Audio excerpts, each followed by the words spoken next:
With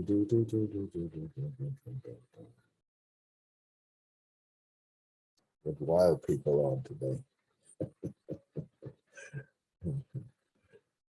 Dr. Todd is in the house.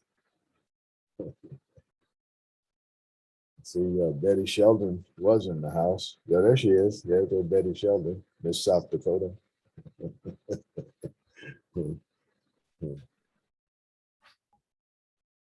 Funny, you don't look like Brenda. I have to say she's cuter than you. Well, somebody's got to bring up the underling. How you doing? Well, I'm doing fine. How about yourself? Pretty good, pretty good. Yeah. Well, we're going to get started since it's 10:30, and I'm an old radio guy, so I like to get started when they say, when they point at you and say live. So today we're going to be talking about social change. And I'm hoping that many of you, or all of you actually, will join in this conversation, because I think we'll all gain a lot from the interaction between people, and whatever we can all add to the mix that is going to benefit everyone. So when we talk about social change, what is it that we're talking about if we start going to a definition? And so for this conversation, when we talk about social change, we're talking about the different norms that we expect from each other, the different expectations. Humans are social animals, and at the base of all of our activities is how we relate to each other. In fact, some people say the reason that we have this bump on the front of our forehead, known sometimes as the prefrontal cortex, is really to accommodate the complexity of interacting with each other. And I think it's worthwhile to just think about that for a moment. Everything from language skills to reading our faces, to reading our body emotions, and then trying to make that make sense in the context of all of the other interactions that we have. And when you think about that, that's really complex for a brain to do, and sometimes we think, oh, that person is stupid, or they're inconsiderate, or something like that. And it's really just lack of processing power. And so one of the things we do is we take shortcuts, sometimes referred to as heuristics, but we take shortcuts in thinking because it's so hard to figure out what the other guy's thinking. We have this, sort of idea that we can put ourselves in the other person's shoes. And I guess it's a good substitute, but it's not the real thing. It's just not the real thing. I can never really understand how you see things. At least I haven't figured out any way I could do that. Then you multiply that by just the number of people that you will meet or interact with. And each one of them, if you have to run the full program on them and figure out all of the things, what are they thinking? What are they feeling? That's even more complicated. What are they going through? Not just today, but in their whole lives, that make up their particular perspective in life. And then you have to somehow interact that or make that work with what you're feeling and what others are feeling. That's a complicated mix, really complicated mix. So what we do is we set up some kind of norms, some expectations, and we kind of like to have something of the same drummer that we're listening to, so that we can march together. And a lot of the things are just how can you say, convention. In other words, they make no sense at all. A lot of the things we do and a lot of the things we think makes no sense at all. We can't make a logical case for it, but we do it in order to get along, in order to to function with each other. And let's take language, for example. You will often hear me ask people to define what they mean when they use a word. And the reason I do that is because I've often found that people are actually only talking to themselves, not because they think, well, only my ideas are important. That's a thing too, but I don't think it's only that. I think it's that when we use a word, we almost never look up that word in the dictionary. And we almost never check in with to see if the other person is thinking the same thing about that word that I'm thinking, if that word has any baggage with them.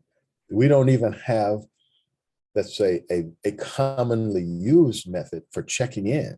It's not part of how we normally talk. We almost, some people feel it's insulting if you say, excuse me, what do you mean by that word? Well, it can be insulting because it can feel threatening, because I've suddenly realized I've never looked that up. I don't really have an idea what I mean, let alone what you mean by that word.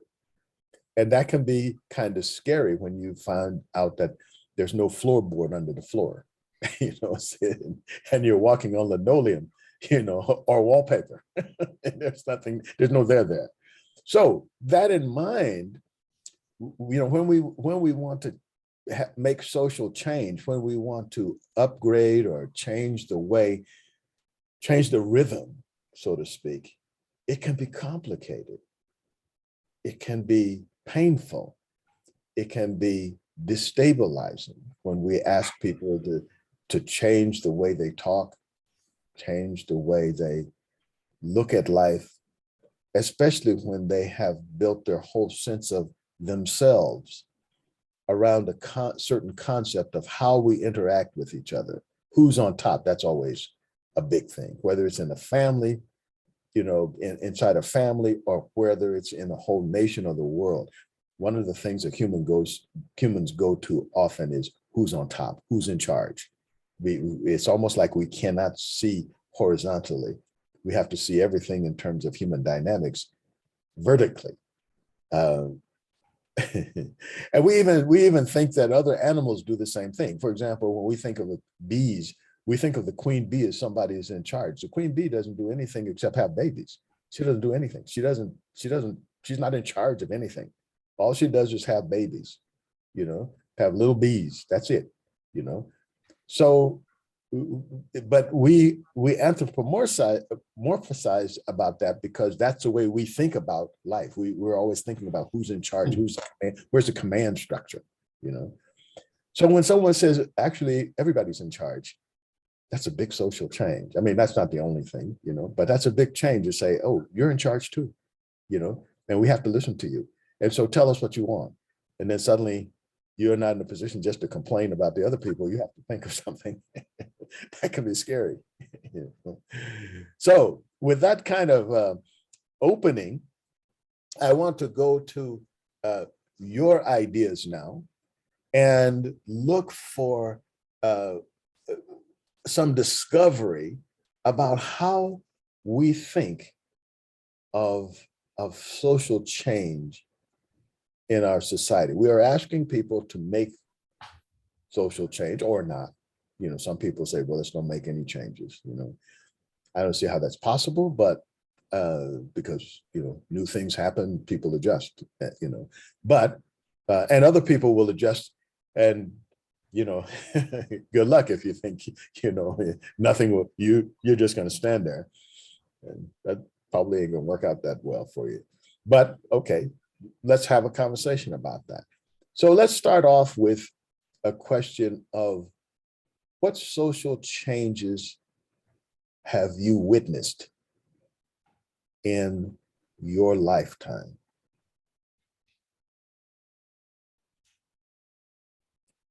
I call that low-hanging fruit.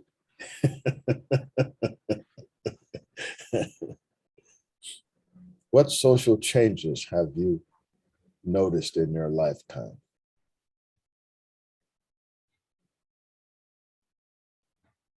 You have to turn on your mic there if you're going to talk.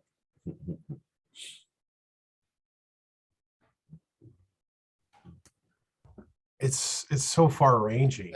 I mean, it's Start easier somewhere. to start like today and go backwards than it is to say lifetime. You know what I mean?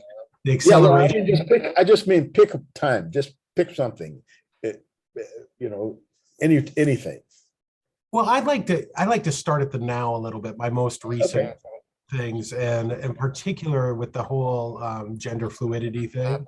Mm, I mean, for social, if you're talking about social and acceptance and how a very base level of kind of acceptance that is, I think, sought and understood and trying to be practiced, that a lot of people deal with, is the pronoun use of people and how they want to be called. Before this came up to me and my own awareness in the recent, meaning in the last year or two, mm, you just decide what you thought, mm, and that's how you refer to people. And this and but it has changed into what you should kind of respect and seek out what people want to be called. mm, So it's a shift in the change for me in the social sense, is that it's not so much about even the gender issue. It's more about how you respect what people want, how they want to identify, whatever that is. It's a whole different dynamic than it had existed in my entire adult and childhood years. mhm. You called people what you thought they were. But this whole thing that came up, I think one of the most interesting things is that it's less about the specific issue of, to me, gender fluidity or whatever, and more about how you respect how people want to be identified. Mm, That's a major social change for me recently, just in how I look at it. Like, oh, it's more about trying to think about how people want to be seen versus I see you this way, so I give you this label. Anyway, yeah, that's my most recent. I think that's really profound. I really think it's profound, Todd. And the reason I think so is because I think just that thing alone may create a whole neural pathway in the brain, And when I say that, I don't say it in jest. I reflect on how uh, New York and London cab drivers have developed certain parts of their brain that doesn't exist in other people, simply because they have to mentally map large, complex, not necessarily organized cities, and the time of day that you're traveling and the likelihood of traffic jams, etc. They have to have a mental map of that in order just to do their job. It has to not be something they sit down and work out on a computer. They have to be doing it on the fly. They have to have plan A, B, C, route A, B, C, and time and all of that. It ends up that they have this whole neural network that has developed. And so if you do an autopsy, apparently you can actually see it, or you do a brain scan, you can actually see that. So this thing that you're talking about, I can see how just looking at other people in terms of how they see themselves, as opposed to how you conveniently put them in your box, you have to consider the box they put themselves in. That's different. And it doesn't take long when you first step into it to realize how tied you are to, I've labeled people a certain way, because you try to change your own sentence structure to accommodate pronouns you might not have been familiar with, and you almost can't do it. It's like your brain just stops you, and you're like using bad verbiage and stuff when you're really, and if you're someone like me who works with language, you're like, what is going on? I mean, it shouldn't be that hard, but it's not the language part of it. It's like your thinking part of it. Mhm. You have to switch yourself around and say, oh, okay, if I was this person and I identify this way, this is how I would refer to I want people to refer to me. And it really changes how you look at things. Yeah. Well, I think one shouldn't give short shrift to the fact that most of language is parroting.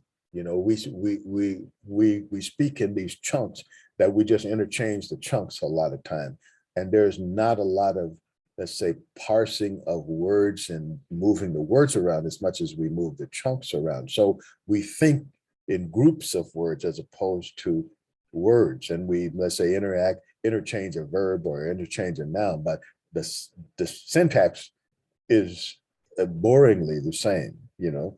So if we're asked to make a sentence from the ground up, that's a whole different way the brain works, you know? So if we now have to like do a check-in with everybody, which before we just, everybody accepted I made assumptions about you and that was okay. It may not have been okay to the other person, but nobody else was going to bother with it. But now you have to, if you have to, that's a huge social change. And it's a huge personal change. So thank you for bringing that up. That's a very insightful change that we're undergoing. Anyone else have some kind of change that they've seen in their lifetimes? We don't have to do all of them, but just, you know, something that they found.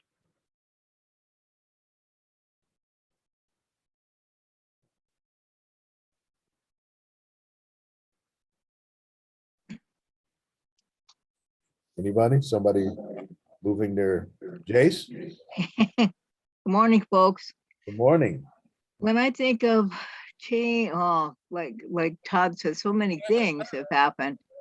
But I automatically think of the American Indian movement and in the mid to late 60s and early 70s and Wounded Knee 2 and all the kinds of civic unrest and with our relatives of other color, and so that's what I think of. I think of all the change that we went through in the United States. Try to think about how to deal with the other, but it's come full circle again. It always does. We're still thinking about how to deal with the other.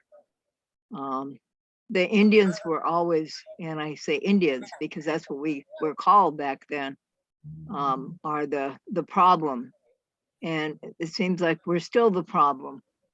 And so dealing with social change and how to deal with those doggone Indians who are always raising heck from time immemorial in the United States, I guess.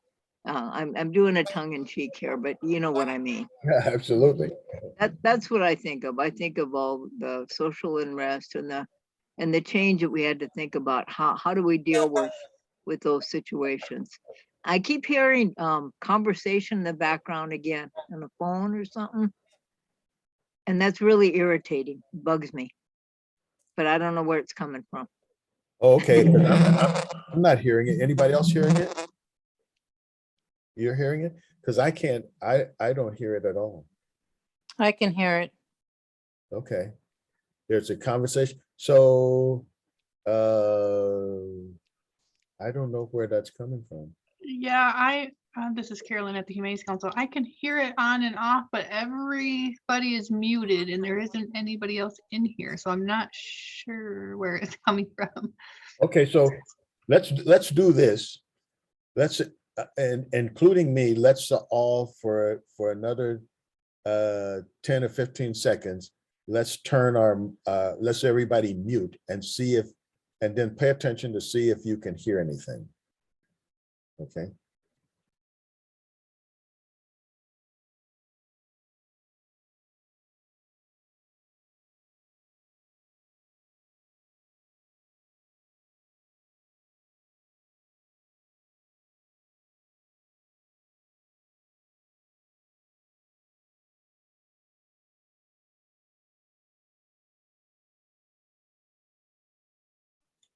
Were you still hearing it?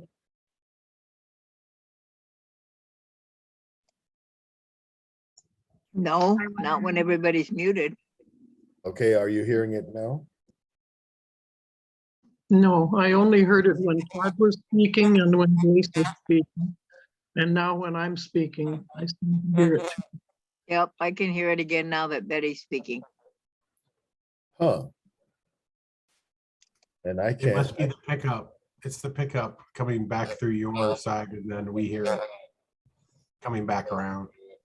maybe maybe it's what do you call it? Hold on a second. I'm gonna try something to see if it's I can put on the headphone. Hold on a second.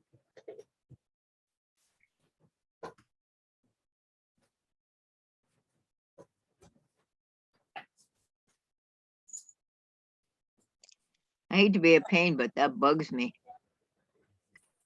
Maybe I have auditory discrimination problems or something.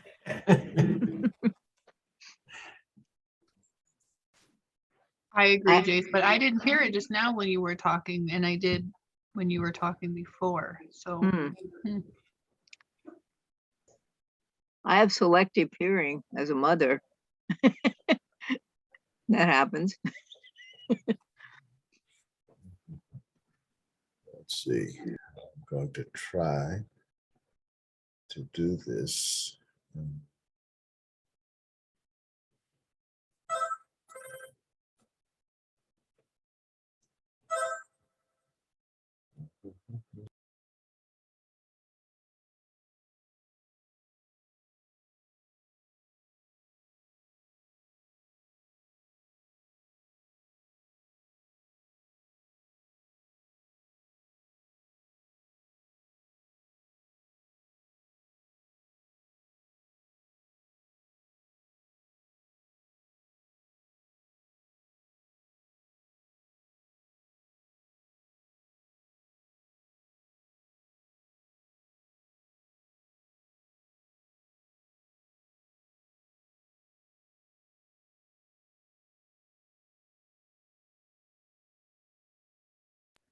Can you hear me now?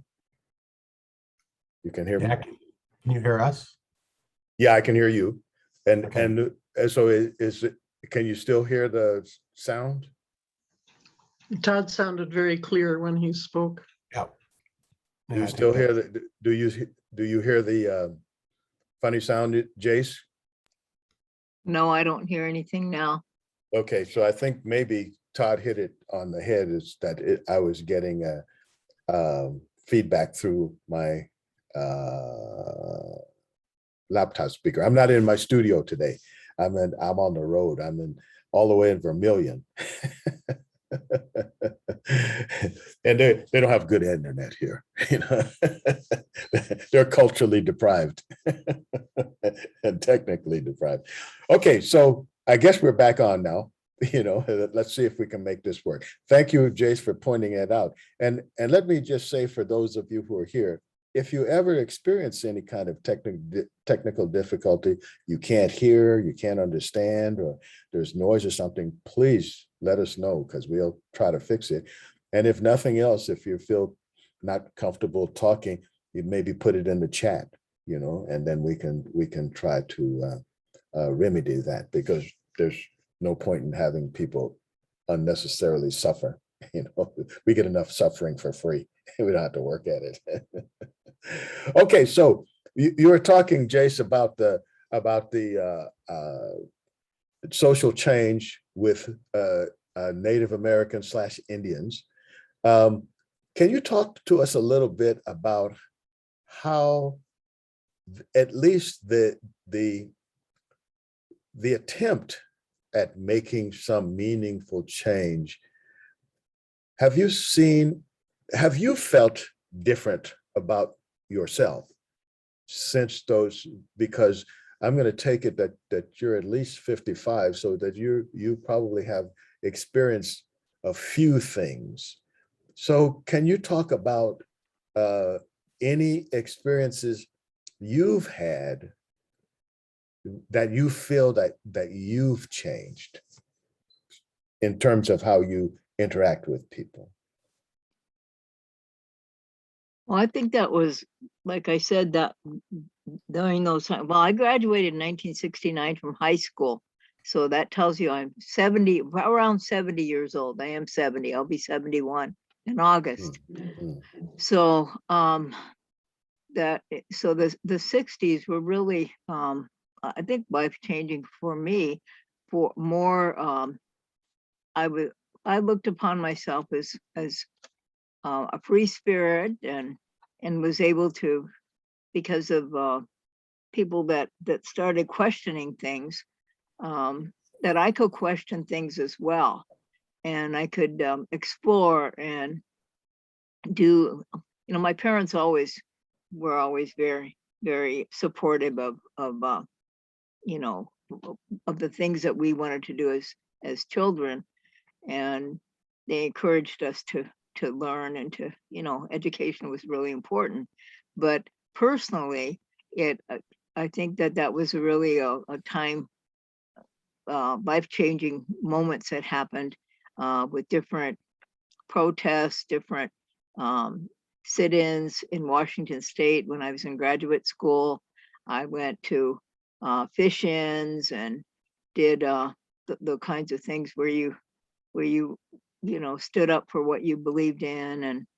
And when we had the water protection camps in 2016 and 2017 up in Standing Rock, it was just like, oh my gosh, here we are again. We're protesting. We're standing for water, protecting the water, and talking about pipelines, and again, ecological degradation, and the stuff that I was talking about and doing in the 60s and 70s.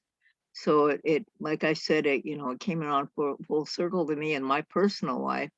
And I saw my sons singing at the water camps, and drumming, and praying with elders there, and it was just like, here we go again.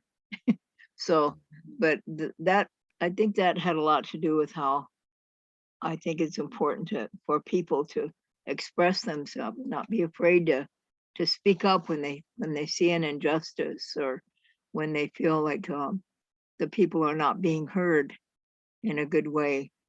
We do it. Our family has always done it in a prayerful way, and hopefully a respectful way, not in a violent way, but still, it's important that your voice be heard. And I encourage our young people today to let their voice be heard, and not be apathetic, and not to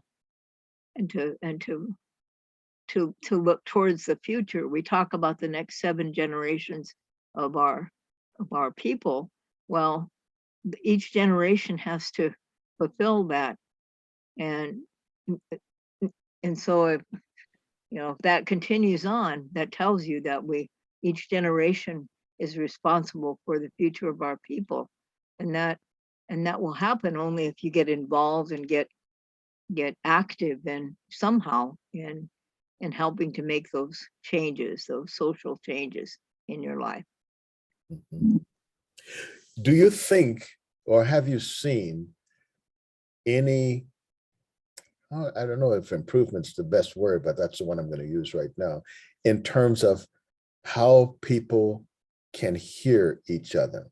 In other words, I remember the American Indian movement in San Francisco, because I was a reporter then, and I covered the Alcatraz thing. In fact, I was just talking about it maybe 6 months ago with another friend who we worked in radio together, and we were laughing about how we went over to cover it, and we conveniently forgot our generator because they didn't have any electricity. And it was one of those ask forgiveness instead of permission. but I remember it was a life-changing thing for a lot of people who had never thought about Native Americans in any other way besides what they saw on TV or in a movie. And even though they walk among you, so to speak, especially like if I was in junior high school or high school and you said to point out a Native American in San Francisco, I couldn't do it to save my life. I wouldn't have any idea. I would just think they were Mexican or Chinese or Japanese or something like that. I wouldn't, if I had to, I wouldn't have any idea. And probably I could be fooled in that way even today, but I didn't think about the culture so much. Have you seen any you know, okay, so I moved to South Dakota, so you know, I have a lot more opportunities, you know, to interact with people and see them as human beings. But have you seen in your life any more interaction between people on a personal level? Personally, I have but you know, I've gone on and lived other places other than the reservation. I lived both places, on res and off. Mm. And so I've seen change in terms of those folks that continued on with their education and interacted with other groups of people. And so for me, I've seen some positive changes, but it's kind of like you take two steps forward and you go one back. Mm. And so it's always educating people, always trying to share with folks how we think, you know, how what makes us tick, kind of thing, and how we observe the world and what's important to us, our worldview, and what is important to us as human beings. So it's, but in my lifetime, I've seen it go from no Indians or dogs allowed on signs at stores to not being served or not being allowed to to register in a hotel because of your ethnicity. And so things have changed for the better, but then racism, the ugly head of racism comes in again, and we have to again deal with whatever situation comes before us. And so, you know, with the recent events in Rapid City and so forth, that, you know, that came, you know, that ugly racism reared its head again in Rapid City. So it's I guess it's always trying to educate folks and have them understand that this is how we believe about the land. This is how we believe about the environment. This is how we believe about how we think it is important to teach our kids. It's important to teach historical truth, and it, you know, so depending on what your passion is, I guess mine happens to be, you know, in the educational realm, but you know, so different folks have dealt with their own personal situation in different ways, but I've seen positive change, but I've also seen some throwbacks to oh my gosh, here we go again. We have to explain again. But I guess that's life, trying to explain how what things are important to us as Native people and as human beings. So the human experience, what's been important to us as Lakota people, as Native people for thousands of years, living on this continent, living on Mother Earth here on this continent. Long time, a lot of changes. Yes. Thank you. Thank you very much. Anyone else has any kind of social change or that they've seen in their lifetime? I would like to respond to JC. That was very helpful. This is Lee Rains. Am I coming on? Yes.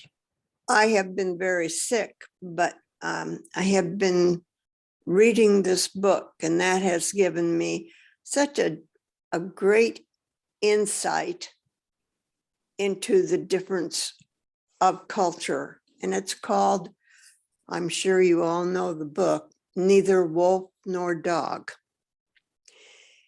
And it's kind of like walking in their shoes, people you don't understand, trying to walk in their shoes. I thought the author did an excellent job of it. And JC, again, I just want to say thank you for sharing all you've seen. And yeah, I've seen a lot of things, but I don't want to grow into it, how much I've seen. But coming back to South Dakota and learning about, well, as they said, both of those names were given to the Indians because the white people were wrong in thinking it was India. They weren't too sharp. Anyway, having said that, I think that it's where you live and what minority groups are, because when I moved away, there weren't as many Native Americans or Indians, as we call. But I dealt more with people of color. And I know that when I invited a fellow teacher, or my husband did, to our house for dinner where we lived, I had many neighbors sending me poisonous letter. Why would I have somebody eat in my kitchen? And I was floored. I didn't tell them where to go, but I sure felt like it. Thank you. Yeah. So if I'm getting you right, Lee, what you've experienced is a time of, let's say, at least a challenge to your effort to make friends outside of the small circle and small minds of other people, and trying to make your own space.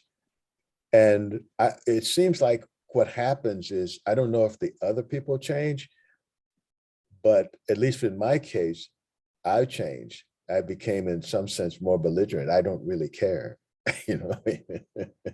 So, it's sort of like, okay, if I'm doing something that actually affects you, like if I'm making a change that actually affects you, it changes something in your life, I will be considerate of that. But when it's none of your business, I don't really care. Somebody could make a case that I should, but I don't. I think part of that, a great deal of it, most of it, is education and understanding. And it's a lack of that. And it's really self-centered if you can't go that second step. Thank you. Yeah. Well, I think I want to, there's lots more that we can say on that. I think that there are lots of different changes that have happened over time, but I think it's useful to look at what kind of ways that we can personally do, what things that we can personally do to cause what we would think would be positive social change. So I'll leave that to you to define what you think is positive social change, and it would be useful if you say what that thing is. Pick a thing that you would think, well, I can move this puck forward, and how would you do that? What are some of the ways that you can do it?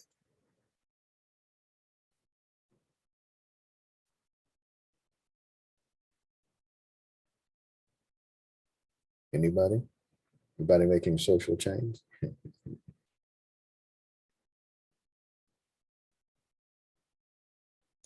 Well, it's just you guys. Oh, go ahead, Todd. Go ahead.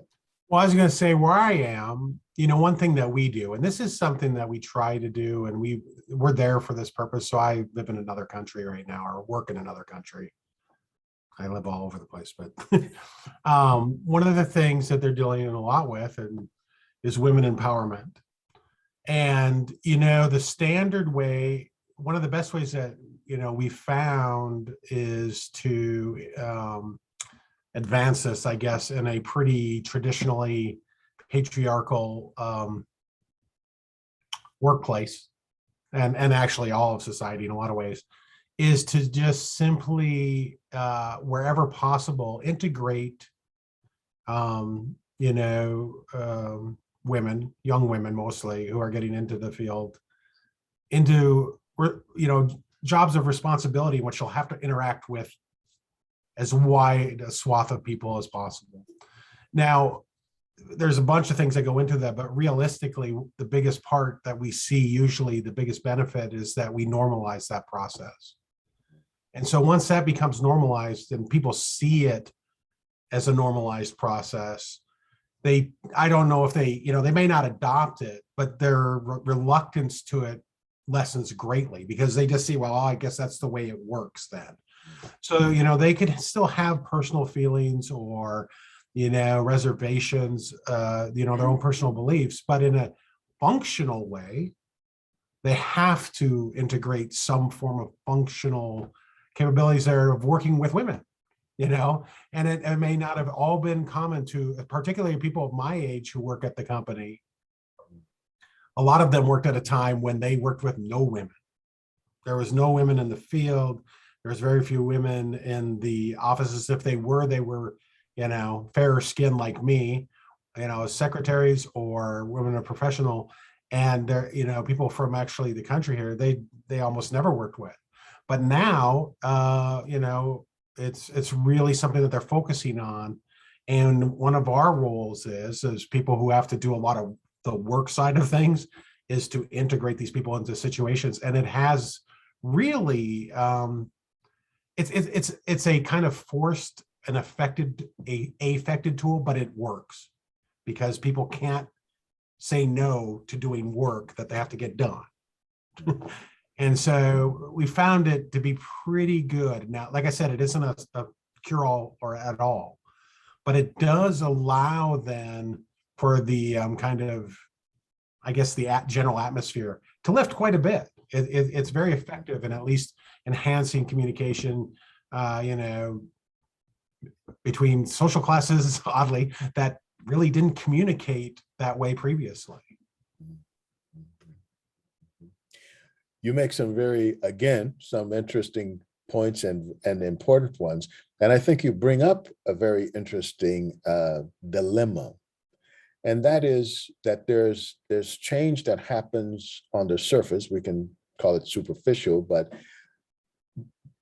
that we hope that will go on to be a norm. In other words, a lot of resistance to changes because people just never did it that way.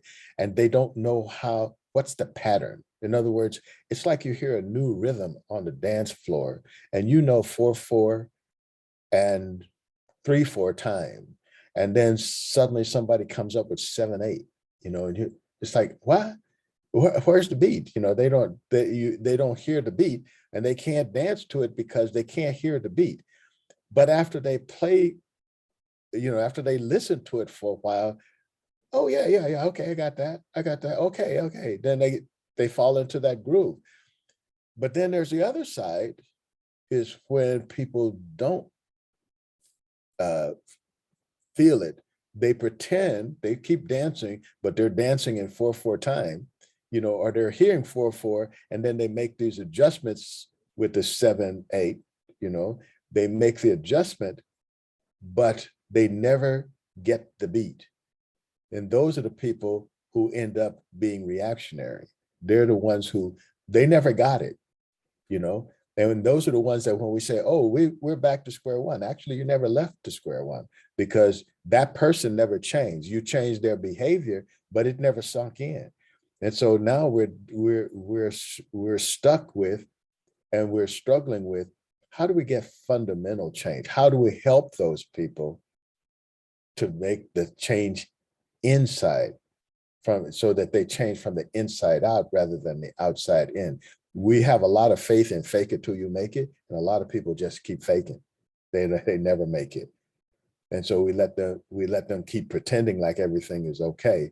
They say all the right PC words and stuff like that, but their heart didn't change.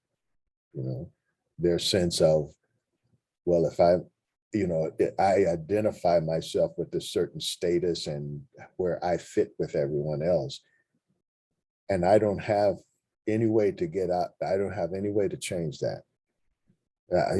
And I don't see, I'm not feeling it, In my mind, you're just asking me to do something. I have to go along with it because otherwise I'll lose my job. But, in any chance I get, I'll sabotage that woman, if I think I can get away with it, So so that's a struggle, I think. I'm not saying we shouldn't keep doing what we can, but I think we delude ourselves if we think that people are making these changes. So that's why I'm asking the question, how what are some ways that we can actually affect positive change? Betty? Well, this goes along with what Todd was talking about, but I go back to my early years when, as a child and a young woman, I was considering, what are you going to be when you grow up? And I thought I would be a nurse. That was my goal. Mm. And that didn't happen. But a few years down the road, quite a few, unfortunately, it occurred to me that I had never considered becoming a doctor. And now, if I'm right about what I believe I've read, there are more women doctors in this country than men doctors. So it is a big change. And there are also more men who like having a woman doctor and are willing and appreciative of the difference. And that's a big step, because I think for a long time, men didn't want to have anything to do with a woman doctor. So that's just a kind of a one thread or symbol of the changes I've seen in the role of women in our society. And there's been a lot of them. Like, women don't sign their name with their husband's name anymore, necessarily. And that was happening when I grew up. You just got rid of your name and you were Mrs. John Doe, if that's who you were unfortunate enough to marry. This is an interesting discussion. Anyone else? What kind of ways? Thank you, Betty. Any ways that you see that you can personally affect positive social change? And you can define that in however you want to.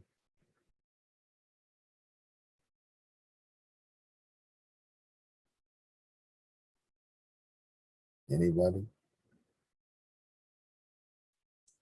Well, while you're thinking about it, and if you have a thought, write it down, because I'm really interested in what you think.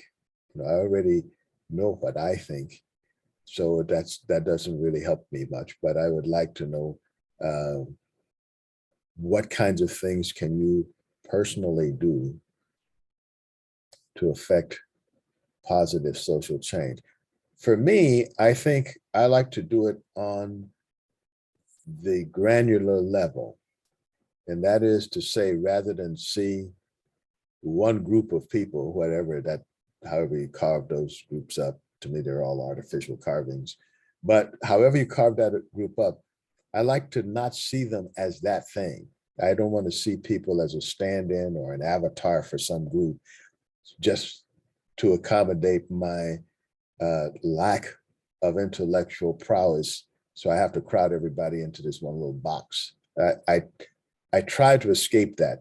I'm victim of it, of doing that kind of thing, but I try to call myself on it and then establish relationships on a one-person basis without asking that person to be responsible for everyone in the group that I carved out and said that they belong to that, because I think it's unfair to that person.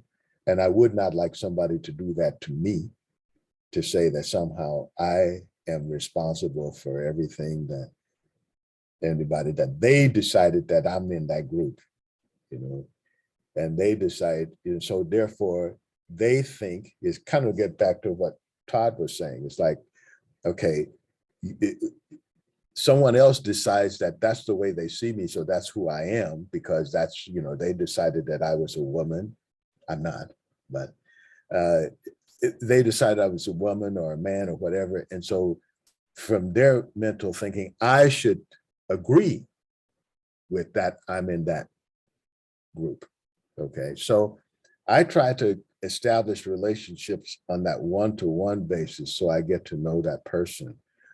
And to me, that's the most important thing that I can do, because then I see that person for who they are rather than who I think they should be. And so that's, to me, that was a big social change, and something I feel that I can do on every day. I can smile at people and I can give them a chance. I can signal to them in many ways that I don't care who who everyone else thinks you are.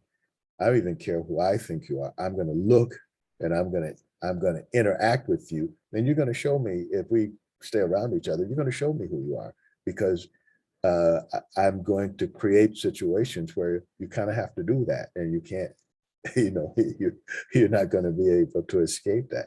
And I'm going to take it for, I'm going to be assessing all the time, recognizing that you change all the time. So that's my contribution. And in that way, try to be as good of a friend as I would want people to be to me. I try to be that good a friend to other people. If I want people to like see me as just me, as opposed to some avatar that they've created in their minds, I try to do that with other people, for better or for worse. Because sometimes people want you to think of them in some cliche way, and expect that you should make assumptions about them. I'm too lazy to do that. I'm too lazy to do the research. Accept the research of who you are, not, because all those other things, they change anyway, depending on who you're talking about. So anyway, anyone else has some way that they try to affect positive social change. That was just my way. It's not like the only way. It's just, that's what I do.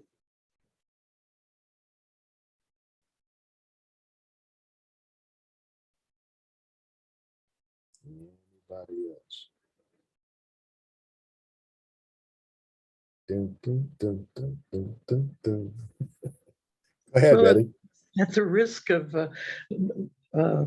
anyway, what I do, I haven't been going much of any place in the last 2.5 years, I guess, but I'm now going to the grocery store again every week or 10 days, and I speak to everyone. And I know some people don't probably like that, but I do it because I get such nice reactions from people. Some people are startled that anybody noticed them and said, hello, how are you doing today? And it's led to some just very friendly, short, chatty greetings in the grocery store. So I think that helps people. It helps me keep in touch with my own humanity.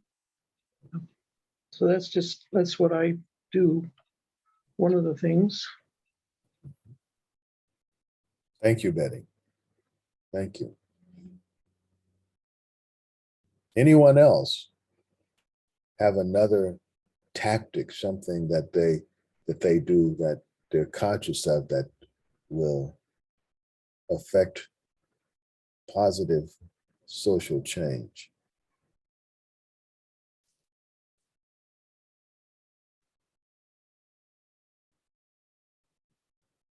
Well, maybe we'll put it a different way. Do you think that it's important for you to have your own way to do something, or do you think it should be like a group effort, or do you think the government should do it, or your business should do it, or should it just not be done? Go ahead, Todd. No, I think you hit on something that's probably important for any kind of change that you want to make, whether it be social change or anything. It's the whole idea of locus of control. They always say, if you want to change the world, change your world. And there's a lot of truth with that. And that's what I know you kind of already said that. I really agree with you on that sense, in that the changes you make as a person with the people that are in your circle of influence, if you start from that level, it can grow to be something real. The strengths of those changes are significantly more usually than any kind of, if I go and picket a place, or if I get up and post 1,000 memes about something I feel strong about, will affect far less change than just simply the people I keep company with, or the conversations that I have that, get down to what I, believe and might have some power to change. So it's kind of repeating what you the way that you talked about that you handle it, but I really believe in that, if you want to change the world, you change your world. You start there, and that circle of influence can grow to, much greater. I always think of this example. They always talk about Mother Teresa. She wasn't always Mother Teresa. She started with simple tasks, simple things that she did, and it grew, and her influence grew because people said, yes, that's a good way to be. And you don't just go, I'm gonna walk out tomorrow and I'm gonna be Mother Teresa because I can get 100,000 followers on TikTok or something. You can, but the tenuousness of those ties can't carry the message the way it can if you start on that personal level. And I just believe that. That's something. So I'm kind of piggybacking on what you had already said, but I really believe in that strongly. Well, I came to that because I've experienced it. When I was in radio, the ad people anyway said, at any given time, there was 500,000 people listening to me. And one of the things I experienced is that I could say things in a bar as almost an off the cuff remark and wait 6 months and hear 3 or 4 people repeat that almost verbatim. And so I started to realize, oh, wow, I'm actually having more influence just sitting around talking to people than I am on this radio, and which was echoed in the gossip columns and all kinds of stuff. But then that interaction, like growing up and hanging out in Japantown, I influenced more people than if I was, in some politics or something like that, I'm sure, because I have personal experiences with those people, and now they're kids and grandkids, and that has a ripple effect. If I go to San Francisco during cherry blossom time and I'm sitting in somebody's apartment or hanging out with people, other people who didn't expect you to be there, that makes an impression on them, or one case I remember, since I've been in South Dakota, one of the neighbor kids, we developed a relationship. And so one day his mother had to do something. And so she said, well, can you babysit him for a while? So we're in Watertown and we're playing in the park. And this lady who came to the park, she actually called the police. She thought that, but, it's one of those kind of things where you make an impression on people because you think, oh, how is that happening? That wasn't supposed to happen. And I could tell you lots of stories like that, but I think it's that granular level when people see you interacting with other people, and it's not for their benefit, it's for your benefit, but it's had ripple effect, not to mention that I learned a lot just from interacting with people who are outside of the circle that I'm supposed to be in. And also I'm belligerent. I don't like people telling me who my friends should be. I get really, my shorts get in a bunch when people do that,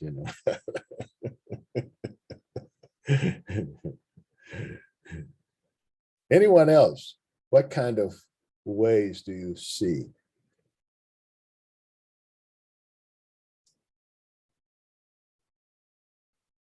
Well, we're kind of, go ahead, Jace.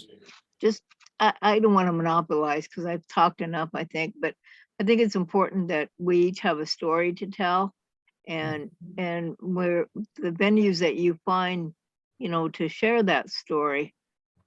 I share tribal stories with many people, native and non-native, but it's also an important venue for us as native people to stay connected with one another through our different tribal stories, because we are diverse as well from tribal nations. And so, but storytelling has been a way that I have dealt with and deal with trying to make change and also trying to make people aware. Have a good day, folks. Thank you, Jace. Thank you. Well, we're actually coming up on the end of our episode and exciting adventure. I want to challenge you for, you know, to think about something. And that something is how hard it is for others to adjust to social change. And I don't say that, and you know, with the idea that, well, don't expect too much, or don't, you know, don't keep trying to make the change. I'm just requesting that maybe we help people to make the changes that we think that they need to make. You know, that you know, if I feel like if I'm willing, if I'm willing to ask you to do something which is hard for you, then I owe it to you to do something to help you, you know? And I don't think we do that enough, because it's almost like, well, if it's easy for me to feel, it should be easy for you. People often say, well, what's so hard about that?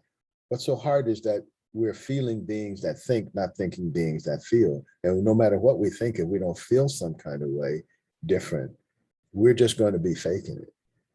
And so, like, creating a situation where people can feel something different, that's just not easy, you know? And maybe somebody can find it easy, but I find that most people, they're not getting it. And so I'm on a mission to try to make it easier for people, you know? And that's why I create relationships, even in the prison, with guys with swastikas on their neck. You know, I don't mind sitting down talking to them. Mostly, I just feel like, yeah, you know, it's like all of the cylinders aren't firing there. But be that as may, I feel like, okay, what can I do to help this brother to like be something better? You know, because he wasn't born with a swastika on his neck. Something happened to him that made him feel that way. What can I do? You know, so you may have your own way, but I will challenge you to, as you want social change, one, to live that social change, because if you don't, then it's fake, you know, at least from my point of view.